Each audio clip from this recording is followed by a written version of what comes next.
ठीक फ्रेंड्स, तो पिछले वीडियो में हमने पढ़ा था, यहाँ तक तो पढ़ लिया था। ठीक है, पिछले वीडियो में हमने यहाँ तक पढ़ा था। अब हम आगे पढ़ेंगे। One may guess at a wrong rule by partially watching the game. ठीक है, एक हो सकता है कि कोई गलत रूल है सो गेस कर ले पार्शियली, जब बीच में मतलब कि वो पूरा गेम नहीं देखा है। ठीक है, वो थोड़ा सा देखा है और वो एक गलत रूल गेस कर ले। द एक्सपीरियंस्ड प्लेयर, ठीक है, जो एक्सपीरियंस्ड प्लेयर होगा may make use of a rule for the first time. ठीक है, and the observer of the game may gate surprised. जो एक्सपीरियंस प्लेयर होगा वो तो उस रूल को फर्स्ट टाइम यूज करेगा और ऑब्जर्वर फिर क्या हो जाएगा, सरप्राइज्ड हो जाएगा कि ये कैसा, ये तो नया मूव है। यानी कि जितने भी लॉज हैं उसको ऑब्जर्व करने का। ठीक है, ऑब्जर्व कर लेगा, उसके बाद जो रूल्स निकालता है, ठीक है, वही रूल्स उसका क्या है, वही रूल्स नेचर का सारा रूल्स ऑब्जर्व किया हुआ रूल्स। ठीक है, because of the new move some of the rules guessed at many prove to be wrong and the observer will frame new rules। और जो कुछ भी रॉन्ग रूल रहता है उसको ऑब्जर्वर क्या करता है, नया रूल बनाता है। ऑब्जर्वर, प्लेयर नहीं, ऑब्जर्वर बनाता है नया रूल। प्लेयर को तो सब आता है। ठीक है, प्लेयर को आता है, वो खेल रहा है, ऑब्जर्वर को नहीं आता है, तभी तो वो बार बार ऑब्जर्व कर रहा है और रूल्स बना रहे हैं। ठीक है, ठीक इसी तरीके से नेचर में हमारा जितना भी है, physics goes the same way. ठीक है, physics goes the same way. The nature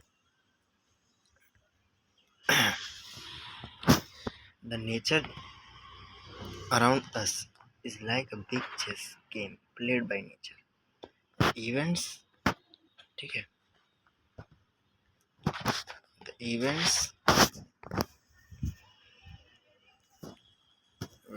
events in the nature are like the moves of the great game. Okay, we are allowed to watch the events of nature and guess at the basic rules according to which the events take place। ठीक है, nature में जितने भी events हो रहे हैं उसको watch करने का अलाउ हमें है और उसका हमें एक बेसिक रूल जो है वो गैस करते हैं। ठीक है, बेसिक रूल जो है वो गैस करते हैं according to which the events take place. ठीक है, we may come across new events which do not follow the rules guessed earlier and we may have to declare the old rules inapplicable or wrong and discover new rules। ठीक है, चलिए हम आगे बढ़ते हैं। Since physics is the study of nature, since physics is the study of nature, ठीक है, it is real, हाँ ये सही है। फिजिक्स जो है वो प्रकृति को ही जानना ही फिजिक्स है।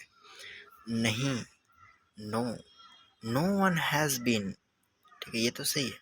No one has been given authority to frame the rules of physics. किसी को भी अथॉरिटी नहीं मिला है, किसी भी को भी पर्सन को कि तुम ही है सो नेचर का रूल बनाओ। We only discover the rules that are operating in nature. Aryabhata, ठीक है, ये सब ग्रेट साइंटिस्ट हमारे भारत के। आर्यभट्ट, ये न्यूटन बाद में आए, Einstein, Feynman are great physicist. ठीक है, because from the observation available at that time, उस समय ऑब्जर्वेशन उनके मन में आया, ऑब्जर्व किए। ठीक है, उन्होंने ऑब्जर्व किया। They could guess and frame the laws of physics, उन्होंने गेस किया और लॉज ऑफ फिजिक्स को फ्रेम किया, उनको ऑब्जर्व करके निचोड़ निकाला, ये किस नियम से हो सकता है, किस नियम से हो रहा है। Which explained this observation in a convincing way. ठीक है, और फिर उस ऑब्जर्वेशन को कन्विंसिंग वे में एक्सप्लेन किया, but there be a good phenomenon any day, and if the rules discovered by the great scientist are not able to explain this phenomenon, no one will hesitate to change these rules. यानी कि कोई भी जो है वो no one has been given the authority to frame the rules, यानी कि कोई भी इंसान जो है वो नेचर का फिजिक्स का रूल निकाल सकता है, अच्छी बात है, लेकिन वो रॉन्ग भी हो सकता है। तो ग्रेट साइंटिस्ट, ठीक है, ग्रेट साइंटिस्ट फिजिसिस्ट जितने भी हैं उन्होंने ये रूल निकाला है, तो इसको जो है बार बार हम चेंज नहीं कर सकते, ठीक है। No one will hesitate to change this rules, ठीक है। चलिए हम आगे बढ़ते हैं। फिजिक्स एंड मैथमेटिक्स, ठीक है, फिजिक्स एंड मैथमेटिक्स। फिजिक्स क्या है, मैथमेटिक्स क्या है? The description of nature becomes easy if we have freedom to use mathematics, ठीक है। to say that, यानी कि अगर हम नेचर को मैथमेटिकली समझें तो जो डिस्क्रिप्शन है फिजिक्स का वो हमारे लिए आसान हो जाता है। to say that the gravitational force between two masses is proportional to the product of masses and is inversely proportional to the square of the distance apart, ठीक है। यानी कि हमने पिछले जानकारी में कैसे देखा है कि सपोज ये मास है, दो बॉडी का मास, तो इन दोनों बॉडी के बीच में क्या लगेगा, फोर्स लगता है। इन दोनों बॉडी के बीच में आपस में क्या लगता है, फोर्स लगता है। अट्रैक्शन भी लग सकता है, ठीक है, अट्रैक्शन लगता है, ग्रेविटेशनल फोर्स ऑलवेज अट्रैक्शन, ठीक है। तो ये अट्रैक्शन फोर्स लगता है। तो ये जो फोर्स लगता है वो इनकी दूरी यहाँ से लेकर के यहाँ तक, इनकी दूरी का इन्वर्सली प्रोपोर्शनल है स्क्वायर, ठीक है, square of the distance inversely proportional. और इनका जो मास है, इनका जो मास है उसका प्रोडक्ट के डायरेक्टली प्रोपोर्शनल, यानी कि ये जो फोर्स होगा ना, इनके बीच में जो फोर्स लगेगा ना, ठीक है, वो इसके इक्विवेलेंट होगा, ठीक है। यानी दोनों के मास के प्रोडक्ट और उसके डिस्टेंस के स्क्वायर के बराबर, यानी जितना ज़्यादा मास होगा, ठीक है, जितना ज़्यादा मास होगा उतना ही ज़्यादा उसका फोर्स लगेगा।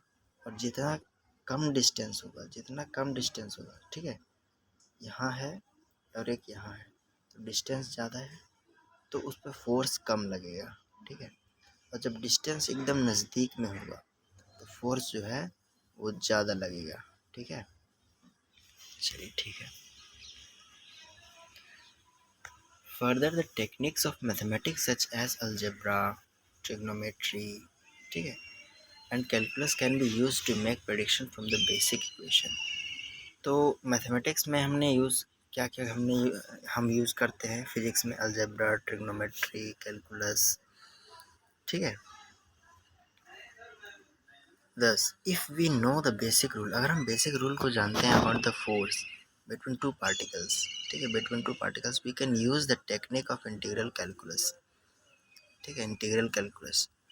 यानी कि दो पार्टिकल के बीच का फोर्स, ठीक है, दो पार्टिकल के बीच का हमको अगर फोर्स मालूम है, ठीक है, दो पार्टिकल के बीच का फोर्स हमको अगर मालूम है तो हम उसको इंटीग्रल कैलकुलस से फाइंड कर सकते हैं कि फोर्स कितना लग रहा है, ठीक है। And find what will be the force exerted by a uniform load on a particle placed in its perpendicular bisector। यानी कि अगर एक रॉड है, ठीक है, रॉड है और पार्टिकल यहाँ पे है, ठीक है, यानी कि सपोज एक रॉड है और पार्टिकल यहाँ पे है, तो उस पार्टिकल पे कितना फोर्स लगेगा इस रॉड के द्वारा, इस रॉड के द्वारा उस पार्टिकल पे कितना फोर्स लगेगा, ये सब हम फाइंड करेंगे बिकॉज ऑफ मैथमेटिक्स, ठीक है, बिकॉज ऑफ मैथमेटिक्स। ठीक है, चलिए कैलकुलस के थ्रू हम सॉल्व करेंगे। दस mathematics is the language of physics. यहाँ पे क्या कह रहा है, mathematics is the language of physics. Without knowledge of mathematics it would be much more difficult to discover, understand and explain the laws of nature। ठीक है, the importance of mathematics in today's world cannot be disputed। यानी कि हम कितना ज़्यादा important है हमारे जीवन में मैथमेटिक्स का, वो हम उसको डिस्प्यूटेड यानी उसको एक्सप्लेन, उसको बखार नहीं सकते, उसको मतलब कि प्रेजेंट नहीं कर सकते, इतना ज़्यादा इसका इम्पोर्टेंस है मैथमेटिक्स का हमारे जीवन में। ठीक है, हाउएवर मैथमेटिक्स जो है, ठीक है, however mathematics itself is not physics. हमें पता है मैथमेटिक्स जो है वो फिजिक्स नहीं है, हाँ हम मानते हैं फिजिक्स नहीं है। We use language of physics. ठीक है, we use language to express our ideas, but the idea that we want to express has the main attention। ठीक है, we use a language, हम फिजिक्स क्या है, physics is the language of physics. मतलब mathematics क्या है, mathematics is the language of physics. तो language के थ्रू हम आइडियाज़ को एक्सप्रेस करेंगे। ठीक है, but the idea that we want to express has the main attention.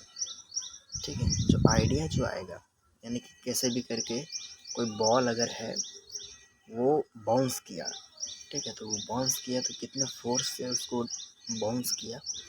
Idea सबसे पहले क्या है, बॉल आया बाउंस किया, उसमें कौन कौन से फिजिक्स लग रहा है, कौन कौन से मैथमेटिक्स लग रहा है, कितने फोर्स से आया, कितने कैलकुलेशन उसमें करेंगे, कितना ग्रेविटेशनल फोर्स लगा और कितना हमारा फोर्स लगा। ठीक है, तो वो जो लैंग्वेज है वो क्या है, मैथमेटिक्स लैंग्वेज है उस आइडिया को एक्सप्रेस करने का। But the idea that we want to express the main attention, idea यानी कि बॉल ही नहीं रहेगा तो फिर मैथमेटिक्स का कोई फ़ायदा नहीं लगाने का। ठीक है, तो मेन जो है अटेंशन है वो आइडिया पर ही जाता है फिजिक्स पे। If we are poor at grammar and vocabulary, यहाँ पे बता रहा है कि अगर हम ग्रामर और वोकेबलरी में हम अच्छे नहीं होते हैं तो हमारे लिए कम्युनिकेट यानी बात करना हमारे लिए डिफ़िकल्ट हो जाता है, our feelings. But while doing so our basic interest is in feeling, ठीक है, that we want to express। यानी ग्रामर और वोकेबलरी हमें नहीं आता है तो हम कम्युनिकेट करने में हमें दिक्कत होती है, हमारी फीलिंग को शेयर करने में हमें दिक्कत होती है। ठीक है, it is nice to board. अभी नाउ आते हैं कहाँ पे है, it is nice to board a deluxe coach to go from Delhi to Agra, but the sweet memories of the deluxe coach and the video film shown on the way are next to the prime goal of reaching Agra। To understand nature को समझने के लिए, ठीक है, यहाँ पे कह रहा है कि एक डिलक्स कोच है जो कि दिल्ली से आगरा जाता है, but the sweet memories of the deluxe coach, यानी कि उनके साथ जो रहने का स्वीट मेमोरीज़ है, दिल्ली से आगरा तो गया लेकिन जो सफ़र में जो मेमोरीज़ आया, ठीक है, and the video film shown on the way the next to the prime goal of reaching Agra. यानी कि सफ़र इम्पोर्टेंट है, भले ही आपको दिल्ली से आगरा आप पहुँचे या ना पहुँचे, लेकिन आपको जो मेमोरीज़ है वो बताया जा रहा है। मेमोरीज़ को यहाँ फिजिक्स के थ्रू बताया जा रहा है कि आप उसको सॉल्व कर पाते हैं या नहीं कर पाते हैं। ठीक है, आप सॉल्व किए लास्ट में, लेकिन वो समझने का, ऑब्जर्व करने का जो मेमोरीज़ है वो इम्पोर्टेंस रखता है फिजिक्स में। To understand nature is physics and mathematics is a deluxe coach. ठीक है, to take us there comfortably. This relationship of physics and mathematics must be clearly understood and kept in mind while doing a physics course. ठीक है friends, तो आज के लिए इतना ही। Next हम पढ़ेंगे यूनिट्स। मिलते हैं नेक्स्ट वीडियो में। Thank you very much.